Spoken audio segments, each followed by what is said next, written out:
গণেশ চতুর্থীর দিন কৃষকে সুন্দর করে ধুতি পাঞ্জাবি পরিয়ে স্কুলে পাঠিয়েছিলাম। বাড়িতে আনার পর দেখলাম পাঞ্জাবিতে হলুদের দাগ আর ধুতিটা ছিঁড়ে নিয়ে এসছে। এই ধুতি পাঞ্জাবি গেল বলে। তবে কৃষুর বাবার জন্য পরার মতন এবছর একটা ব্ল্যাক কালারের পাঞ্জাবি কাস্টমাইজ করিয়েছি। এই সাদা আঁকা জিনিসটা একজন শিল্পীর হাতের কাজ। কি অপূর্ব আর কি নিখুঁত, এক ঝলকে দেখে বোঝাই যাবে না এটা কোনো হাতে আঁকা জিনিস, শুধু মনে হচ্ছিল মেশিন দিয়ে প্রিন্ট করা। আর এই জুয়েলারিটাও ওই পেজ থেকেই অর্ডার করেছিলাম নিজের শাড়ির সাথে পরবো বলে। ফেসবুক পেজ রংতুলি থেকে এগুলো আমি অর্ডার করেছি। তোমরা তোমাদের স্পেশাল দিনে যে কোনো জিনিসের ওপর হ্যান্ড পেইন্ট করাতে পারো, কিংবা এরকম হ্যান্ডমেড জুয়েলারি ওদের থেকে অর্ডার করতে পারো। স্কুল থেকে আসার পর কৃষুবাবুর আজকের বায়না, আমি আজকে গ্রিন কালারের পাস্তা খাবো, আমি আজকে ভাত খাবো না। আমিও চটজলদি বানিয়ে দিচ্ছি।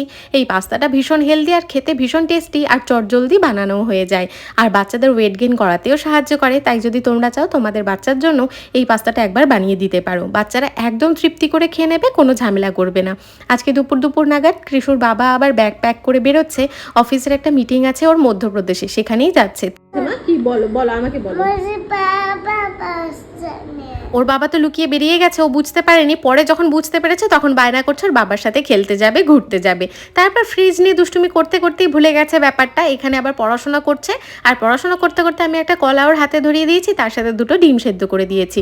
ডিমের সাদা অংশটা যাও খুশি মনে খেয়ে নেয়, হলুদ অংশটা একদম খেতে চায় না। তোমাদের বাড়ির বাচ্চারাও কি এরকম করে? কমেন্টে জানিও কিন্তু।